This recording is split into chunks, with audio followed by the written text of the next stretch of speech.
Anyway, so this past week, there was a UN Security Council vote regarding the plan that we've already covered on this channel to make like Tony Blair the dictator of Gaza and basically turn Gaza into like a little reservation controlled by Israel and the USA. And the US, of course, got all of the Arab comprador states on board with this, including Algeria, which was sort of surprising, but not really, because, you know, these countries are weak puppets, basically. The US can make them do their bidding easily.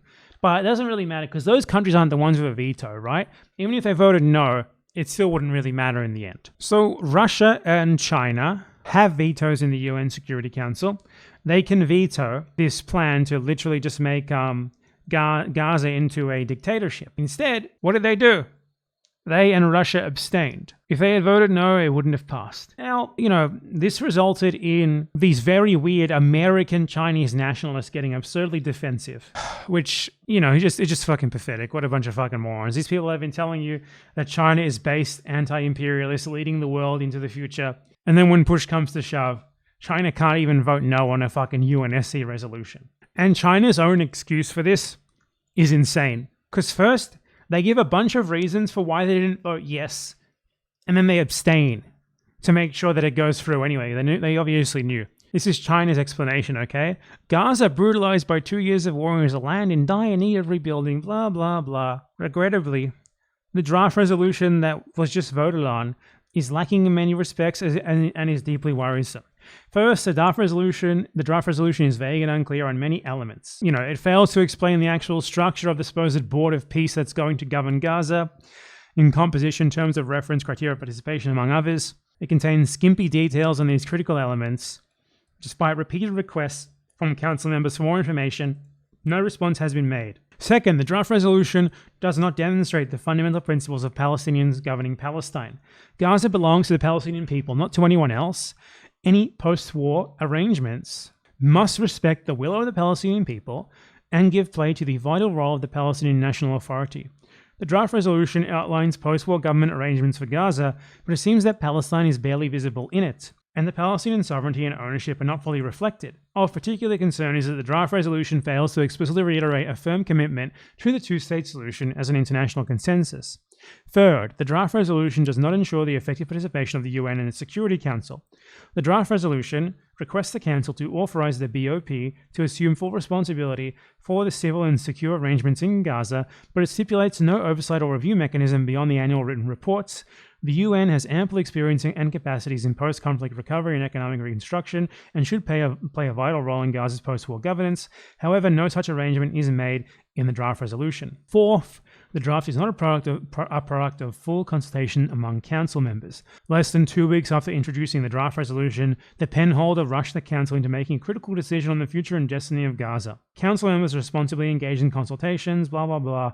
While there remain major concerns and serious differences, the pen holder forced the council to take action on the draft resolution. We are deeply disappointed with such an approach, which is disrespectful to council members and hurts the council's solidarity. And then, you know, that's a really good explanation for why they should vote no. That's a great reasoning for why they should vote no. And then they abstained, ensuring that it went through. Brilliant. Brilliant. Thank you, China. Thank you. Now, I've known this for a while. I feel like anyone who's been paying attention should have known this for a while.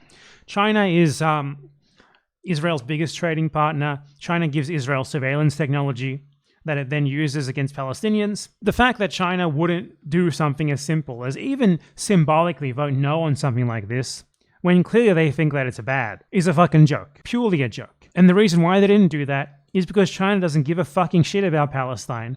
China doesn't give a shit about anyone. The Chinese government does not care anymore. The Chinese government does not help other countries anymore. The Chinese government only cares about China's interests. That's all. The reason they didn't vote no is because it would have rocked the boat too much, and they didn't want to get that involved. You know, they didn't want to really take a stand and make themselves into like something really confrontational and oppositional on this. So instead, they release a statement giving every possible reason to vote no, and they don't vote fucking no. And dumb motherfuckers on the internet defend them. American nationalists are so fucking funny that a lot of them, you know, in social media, left-wing social media spaces, replaced American nationalism with a Chinese nationalism in the American style, and then they just defend every fucking thing that China does. Nevertheless, I don't want to fucking hear anything from like DSA types on this, okay? Because I've seen them like being like, China betrayed Palestine, oh my fucking god. Guys, you're members of the Democratic Party. Your organization is a Democratic Party endorsement org. All you do is endorse Democratic Party candidates. I don't want to hear you calling out China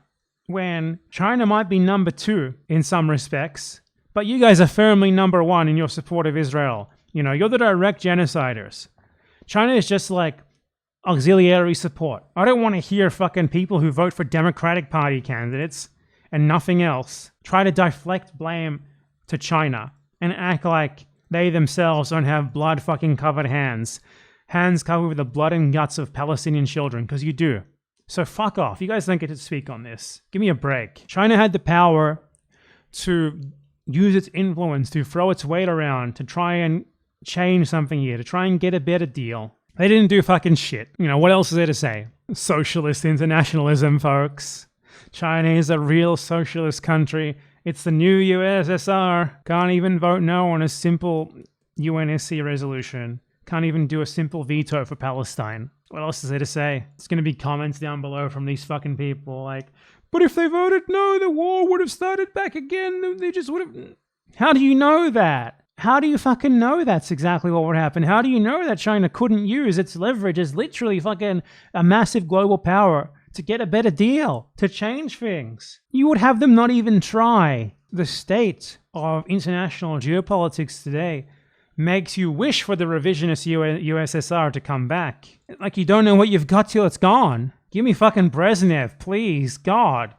Anything but this. China won't even give you a single AK-47 for a socialist revolution. In fact, they'll give the AK-47s to the people who are killing you, as long as they think they can make a fucking dollar off it.